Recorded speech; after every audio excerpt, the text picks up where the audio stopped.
What's good, everybody? It's Curtis King of CurtisKingBeats.com, and I'm here with another Artist Marketing 911. What I want to discuss today is the misconception that paying dues means bad investment after bad investment after bad investment. In business, you have good investments and you have bad investments.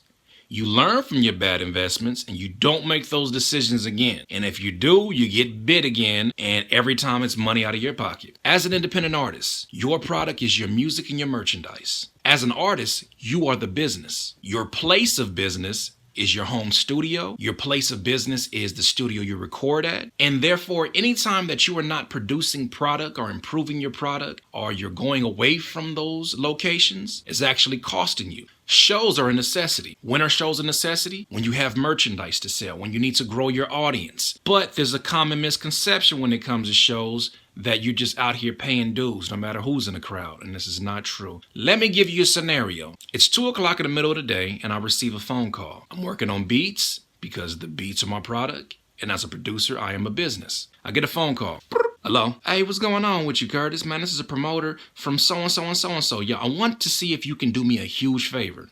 Uh-oh. What's going on with you, man? What you need? Man, check it out. The headliner last minute couldn't make it. I need somebody to come through and be a headliner, but I can only pay you $300. Is that cool? Heck yeah, that's cool. Yeah, for sure. I'm there. $300 was amazing money at that time because I didn't have a vehicle, I didn't have a job, and I was literally living off of music. So 2 o'clock, gotta put the beats down and gotta get up and go get a haircut. So I'm gonna run through what most rappers do in these scenarios. 2:30 p.m. Gotta go get a haircut. Looking rough. Can't go to the show looking rough. It's bad when your audience sees you looking all scraggly, because why would you want to buy something from somebody who looks all scraggly, right? Get a haircut. $20. Rack them up. Come back home, get ready for the show. Your fiance's going, maybe even your best friend is going with you too. Cool, y'all all rolling out. Well, what happens when at the time you have a gas guzzling truck? Uh-oh. Well, to get from where we lived, which was the high desert, down to this location in LA, well, it's gonna cost us $100 to get there and back home. So, $100, rack them up. All gassed up, full of gas in the vehicle, ready to go out to the show. Baby, I'm hungry. Well, your fiance's hungry. I guess we gotta go get some food then. Hey brother, I can eat too, but I ain't got no money. Your best friend's hungry too, and you can't see your boy starving, so where y'all feel like going? Chipotle? Oh no, Chipotle. Let's just say everybody didn't get guacamole and it came out to $30. You get to the city, try to find parking. Well, we're in LA, so you know parking is probably gonna be from $10 to $20. Doggone it, you waited to the last minute to get to the show, so it's $20. Let's add that on top of that. Get to the front of the venue, see the promoter, say, hey man, what's going on, man? I'm with you, I'm here. Last minute I made it in. Oh man, I thought it was just gonna be you and your lady, man. I didn't know your boy was gonna come. He's gonna have to pay. Bruh, I told you I ain't bring no money tonight. You know what? Then I guess he gotta get paid to get in. Let's add another $10 on top of that before you walk into the venue. 180 when you just walked into the venue. Haven't been paid yet. Kind of thirsty. Can't you get me something to drink? Yes, baby. I can get you something to drink. But we know we're in LA. You know the drink prices are crazy. Let's just say a couple drinks, $25.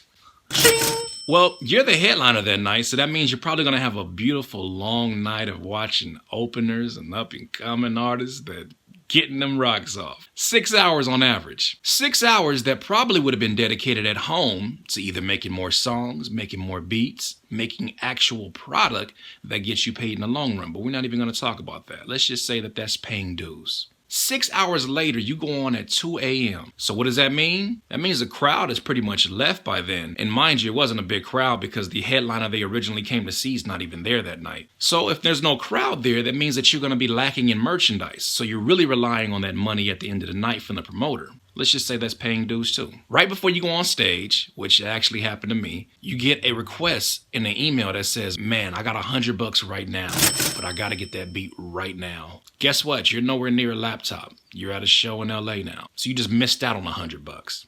Let's just add that on top of everything. Ching! Climax of the night. Finally gets to the promoter, and he starts walking up to me with the head shake. Bruh. Oh, man. It was a slow night tonight, man. I can only give you $250. Look at that total. Are we paying dues? Does this feel like paying dues? Or does this feel like maybe I shouldn't take shows like this? Or does it feel like this is probably bad for business? These are questions you got to ask yourself. I can't answer those questions for you. I answer for myself, and I said, you know what? Never again. I'm not going to do it like that. So there are good investments and there are bad investments, but you have to learn from the bad investments. You paid for a paid gig. Do the math. If that doesn't make sense to you and it doesn't feel right, you don't have to do it. Curtis King of CurtisKingBeats.com, and I hope this was of value to you.